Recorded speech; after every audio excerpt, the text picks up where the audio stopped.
Bismillah ar-Rahman ar-Rahim. Assalamu alaikum. Once more, my brothers and sisters.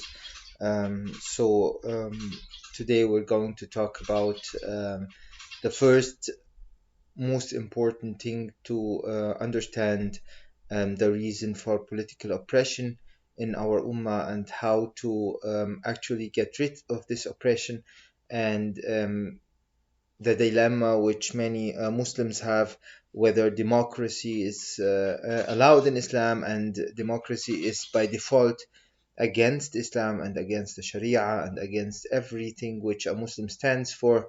That's what the fake Madkhali scholars of Saudi Arabia or Saudi Zionistia, as I used to call them.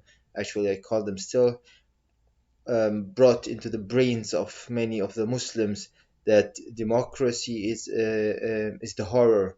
It's the thing that all Muslims should be aware of, because if you want democracy, then you want to be a kafir and you want to be a very bad person, and so on and so on. So let us start by defining what's democracy. Um, to simplify it, democracy is actually that the people are allowed to make their own laws, they are allowed to choose who represents them, and they are allowed to decide what's right and what's wrong. So, whenever a Muslim hears that, he's like, okay, where is God in this equation? Um, and actually, those Muslims are right, but let us think about it for a little while. Allah Subhanahu wa Taala, He gave us the rulings which are fixed. He didn't tell us everything in this world what to do unless there are boundaries of halal and haram. For example, if a group of people somewhere decided, okay, how many roads should we build in this part of the city? And some people said, well, we need just one road, and some people said we want 5 roads. Which one should we do? Like, where is it this that God, Allah subhanahu wa ta'ala, told us, okay, in this part of the city you should build 5 roads? That's actually insane. That Allah subhanahu wa ta'ala give us the boundaries where to move in, and not actually every small aspect of this life. And for that, there should be a decision making from us humans. It can be right, it can be wrong. That's normal. But the idea is, who decides that? Who says, well, we need to build one or we need to build 5? Well, the answer is very simple.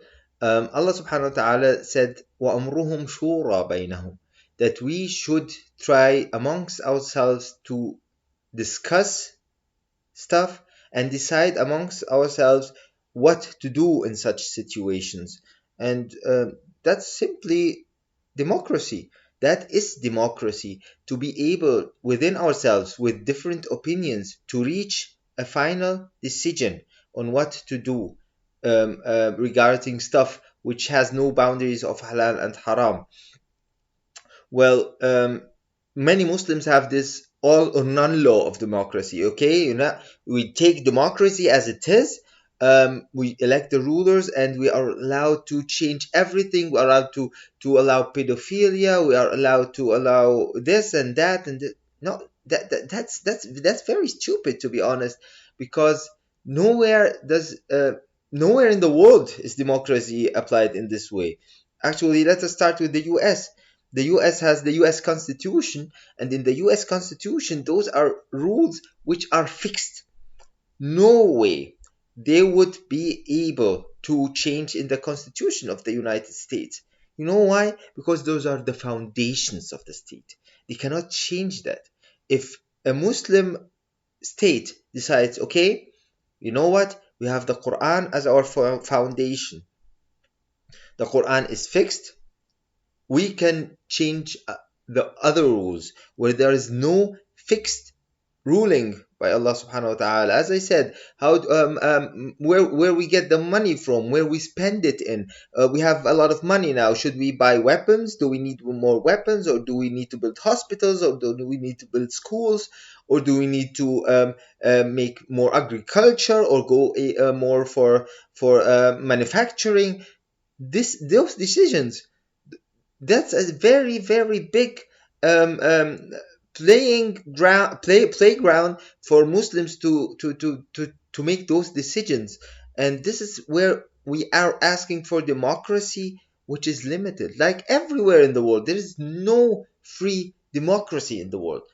Like look at France, for example. Look how outrageous and anti-Islamic they act. They say they are democratic, they are free, but when it comes to Islam, they don't allow girls to wear hijab. But if you want to wear anything else, you're allowed to do that. But not Islam. They are against Islam constitutionally. And when they tell you, okay, this is against your constitution, this is against logic, against freedom, they would not listen to you, because they have built their democracy on hating religions as a whole, and let us be honest, Islam for specific. And that's why we should be able to make a democracy with a foundation built on the Quran. And this is not impossible. Actually, it's very, very possible. But the main problem is that no one would want democracy for a Muslim nation. Let us be honest, because a Muslim nation with democracy, that they will go so far in every aspect of this life that many let us say parasite countries which use the Muslim nations would not want for us to have. So let us go for a few examples in the history. In Islam, let us, for example, how to elect the leader, who takes many decisions alone, and yeah, normally all around the world, and besides the shura council, or the parliament, or whatever you want to call it, irrelevant. Um, how did the Muslims choose the ruler after the Prophet Muhammad sallallahu alaihi wasallam? So the Prophet Muhammad sallallahu alaihi wasallam did not appoint someone for the Muslims. Have you ever thought about it? Why didn't he say, you know what, guys, Abu Bakr is the Khalifa? End of text. He didn't do that. He actually just appointed Abu Bakr for the prayers, to tell the people, you will never find someone better than him. Okay? The Sahaba agreed amongst themselves, and it was easy to decide who the Khalifa was. They were all accepting Abu Bakr. As next, who came as following the Umar ibn al-Khattab, what did Abu Bakr do? He chose two of the best Sahaba whom he thinks are suitable for this, and he made the people choose among the two Sahaba. This is which was Umar ibn Khattab and Abu Ubaidah Amr ibn Jarrah. Irrespective of how the way the Khalifa was elected or chosen, there was never a specific way how to choose the Khalifa. Previously, however, there was no specific way how to make a vote.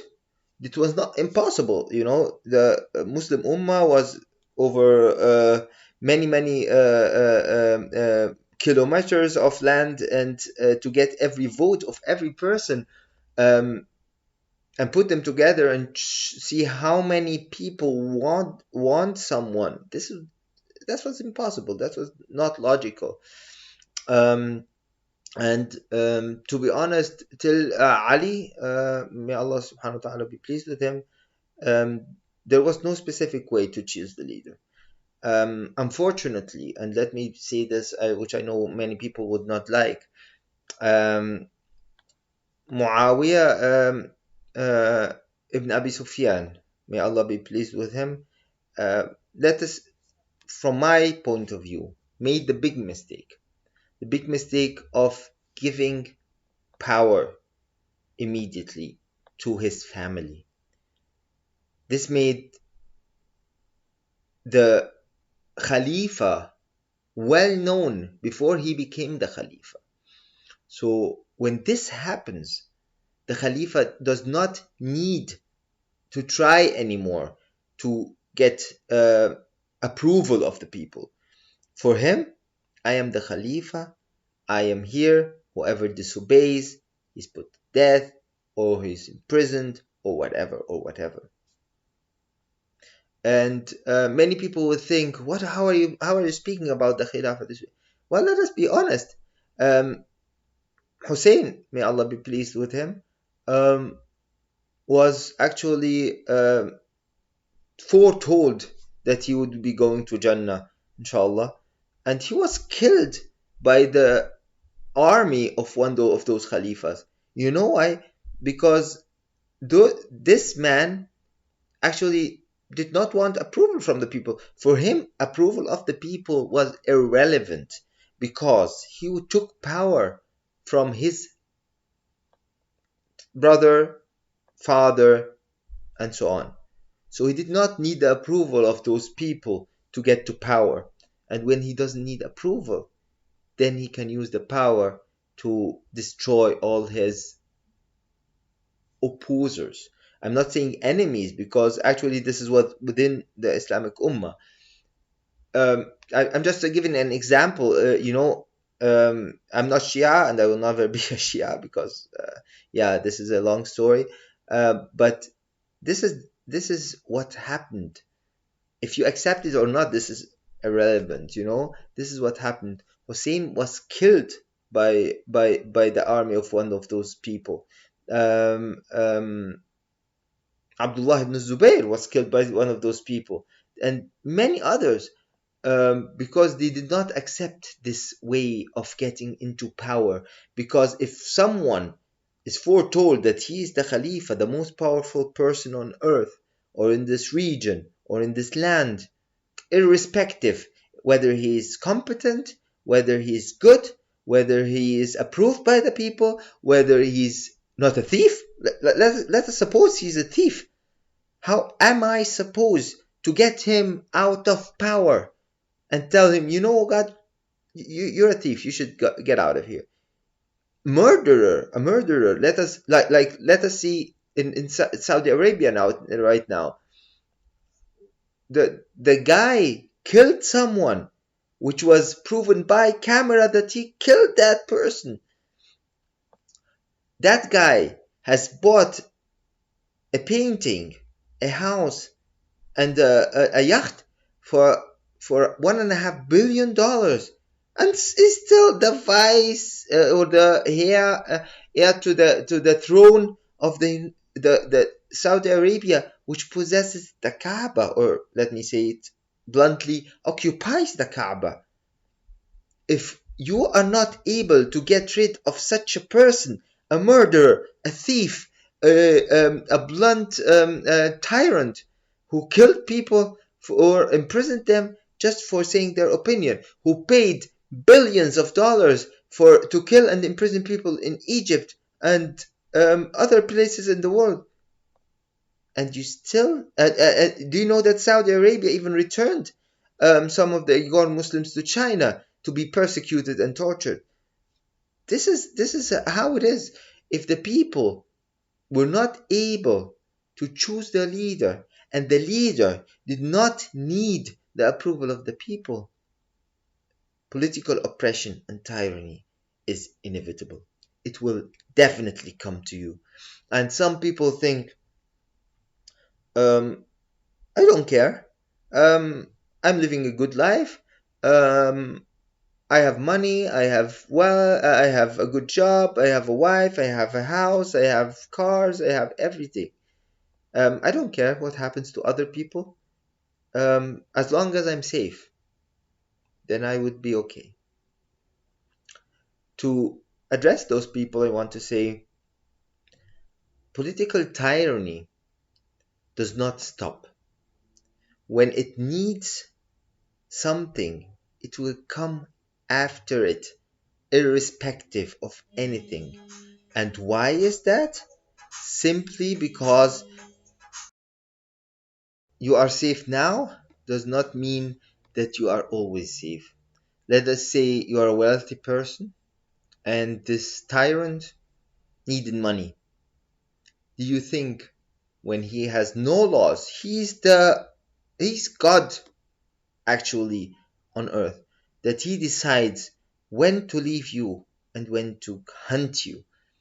He will come after you and your money, and when he's finished with you, and he still needs, he'll come after the next and the next, because this tyrant actually cares for nothing except himself and the dogs protecting him, including the army and the police.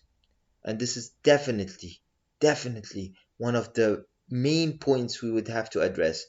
Those armies which are installed in our lands by the forces which choose to occupy our lands and are still occupying it through those armies, how to get rid of them, and whether they are actually national armies as they claim, or they are actually the armies which protect the interests of those powers in our countries. Um, well, let us stop here, inshallah, and next time we will try to explain more about how to achieve um, the best way, inshallah, to get out of this political tyranny, and how political tyranny is destroying our nations, and how that justice and peace will never be achieved without getting rid of them, inshallah. Thank you for listening, and assalamu alaikum.